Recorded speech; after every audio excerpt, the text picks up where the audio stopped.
شاید اداسی اور بے حسی کی ایسی انوکھی کیفیت طاری ہے کہ ہر چیز سے دستبردار ہو جانے کا جی چاہتا ہے۔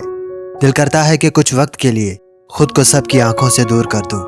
ذہن میں گردش کرتا مسلسل سوچوں کا ہجوم میرے وجود کو دن بدن کمزور کرتا جا رہا ہے۔ بے جواز سوچیں دماغ کے ساتھ ساتھ جسم کو بھی تھکا دیتی ہیں۔ فی الحال ایسی کوئی بھی چیز نہیں جو مجھے وقتی طور پر پرسکون کر دے۔ میں سکون پا سکوں گا یہ گمان بھی میں نے کیوں کیا تھا؟ میرا اندر کا وجود خالی ہو چکا ہے، دل کا ذرہ ذرہ کرچیوں میں تقسیم ہو چکا ہے۔ تمہیں بھولنے کی کوشش کرتا ہوں تو اتنی ہی زیادہ یاد آتی ہو۔ شاید دنیا مذاق سمجھ سکتی ہے، محبت کا روگ انسان کو کھوکھلا کر دیتا ہے۔ ہجر کی آگ میں انسان جلتا رہتا ہے۔ جو محبتیں ان بزرگوں کی پگڑیوں کی وجہ سے مر گئی ہوں، ان بزرگوں کو بتا دیا جائے کہ ڈپریشن مذاق نہیں ہے۔ خدا کے لیے اپنی انا کی وجہ سے اولاد کو ڈپریشن کا شکار نہ بناؤ، یا نہیں معلوم یہ اذیت کب تک ساتھ چلے گی، شاید لقمہ اجل بننے تک۔